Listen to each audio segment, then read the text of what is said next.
पशुपति व्रत की महत्वता दर्शाई। अब पशुपति व्रत को समझ लेना। कई माताएं गलती करती हैं, कई माताएं व्रत को नए नए तरह से करती हैं। कोई कुछ बताता है, कोई कुछ बताता है, कोई कुछ बताता है। उस व्रत को आप समझ लीजिए, पशुपति व्रत। पशुपति व्रत 5 सोमवार का होता है। कितने सोमवार होते हैं अच्छे से समझ लेना। 5 सोमवार का व्रत है। आज अष्टमी का दिन आप लोग अच्छे से समझ लोगे तो आपको फिर कोई ये नहीं होगा कि मैंने व्रत करा और मेरा काम क्यों नहीं हुआ। उसमें अपने को अपनी गलती छांटना है कि गलती कहां हो गई। पशुपति व्रत 5 सोमवार का होता है।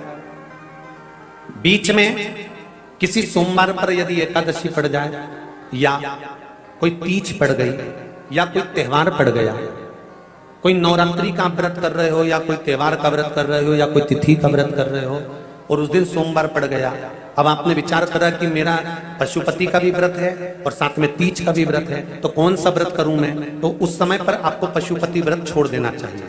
फिर आप तीज का व्रत कर लो या चतुर्थी का करती हो तो चतुर्थी का करो, छठ का करती हो तो छठ का करो, नवरात्रि के व्रत करती हो तो नवरात्रि के करो। 5 व्रत पशुपति होते हैं। व्रत करने के लिए जब आप निश्चित करें कि मुझे इस सोमवार से पशुपतिनाथ के व्रत करना है, जीजियों भाइयों ध्यान रखना, उस दिन सुबह स्नान करने के बाद में बड़े प्रेम से पूजन की थाली लगा लो। उसमें चंदन, अबीर, गुलाल, जो भी आप रखना चाहें, रौली, चावल, मूली, जनेऊ, पंचामृत, चाहो तो अलग अलग ले जाओ, चाहो तो एक साथ मिलाकर ले जाओ। भगवान शंकर की पूजन करो सुबह के समय पर और शिव जी का पूजन कर कर, आराधना कर कर भगवान शंकर से प्रार्थना करो, हे शिव जी, हे ओगरदानी, हे त्रिकालदर्शी, हे कैलाशी, अविनाशी, आज से मैंने पशुपति व्रत प्रारंभ करे। बाबा मेरा ये व्रत इस कार्य के लिए मैं कर रही हूं, आप स्वीकार करना। बाबा को निवेदन करना। पूजन का सामान थाली में उतना लेकर जाना कि सुबह भी काम आ जाए और शाम को भी काम आ जाए। अलग से पूजन का साहित्य में शाम को अलग से नहीं रखना। थाली में उतना ही रख के ले जाओ जितना सुबह भी काम आए और शाम को भी काम। बाबा को निवेदन कर कर पूजा की थाली वापस ले आओ। शाम के समय पर घर में मीठा बनाओ, 6 दिए रखो थाली के अंदर घी के, और दिए रखकर मीठा ले जाकर मंदिर में पूजन करो।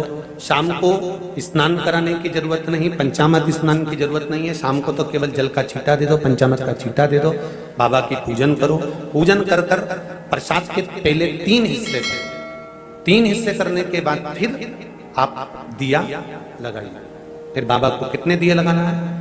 जम के बोलो, 5 दिए लगाना है आपको शंकर भगवान। 5 दिए लगाइए, एक एक दिया जलाते जाएं और शंकर भगवान से पहले सोमवार को दिया जलाते समय अपने हृदय की बात कहते जाएं। 5 दिए पूरे हो जाएं। 6ठा दिया जलाना नहीं है, उसको थाली में वापस रख लेना। दिए को थाली से नीचे उतारना जरूर। कौन से दिए को? जम के बोलो जरा। 6ठे दिए को मंदिर में उतारना जरूर और फिर वापस थाली में रख लेना है। प्रसाद 2 हिस्से मंदिर में छोड़ना है, 1 हिस्सा थाली में रख के ले आना है। पूजन कर कर बाबा को निवेदन कर कर वापिस आइए। शाम को जब घर में प्रवेश करो, सीधे हाथ की ओर घर में अंदर जाते समय अपना जो राइट हैंड हो, अपना जो सीधा हाथ हो, उस ओर बैठो और बैठने के बाद उस दिए को प्रकट कर लो, प्रज्वलित कर लो। वहां पर भी शिव जी से प्रार्थना करो, हमारा यह कार्य है सफल करिएगा। बाबा से निवेदन करके घर के अंदर प्रवेश कर जाओ।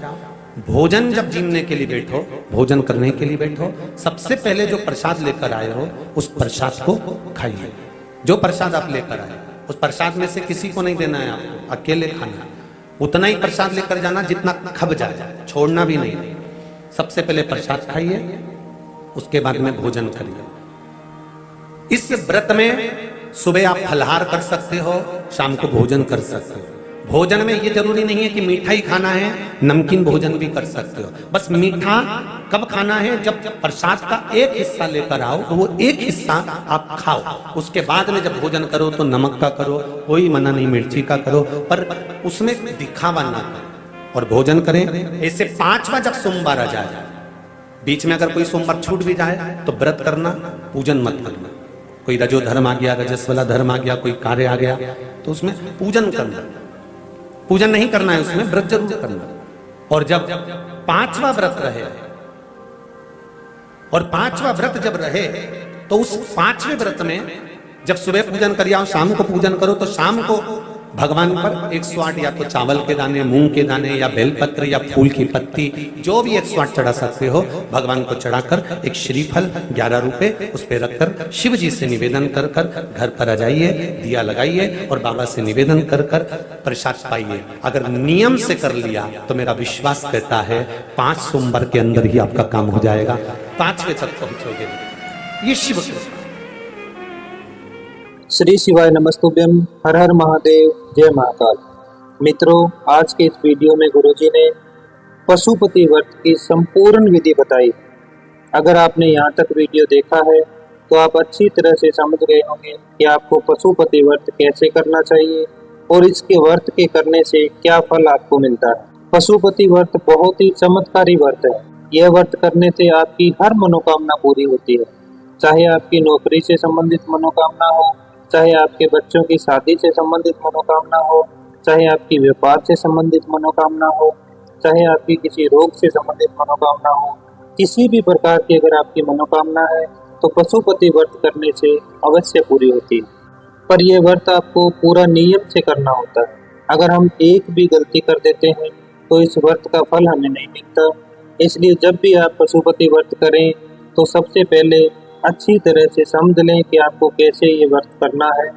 पशुपति व्रत आपको 5 सोमवार करना होता है।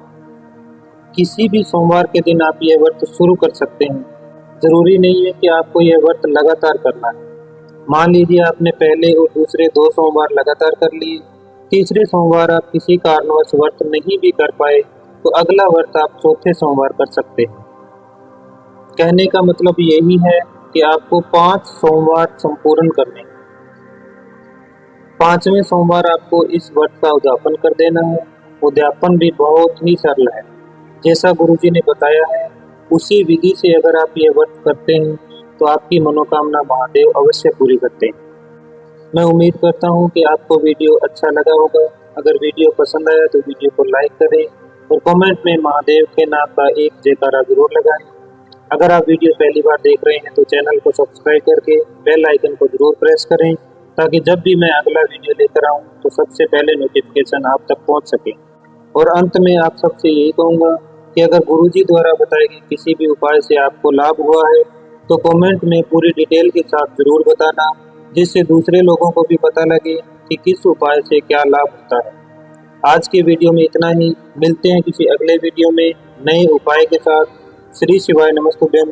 हर हर महादेव, जय महाकाल।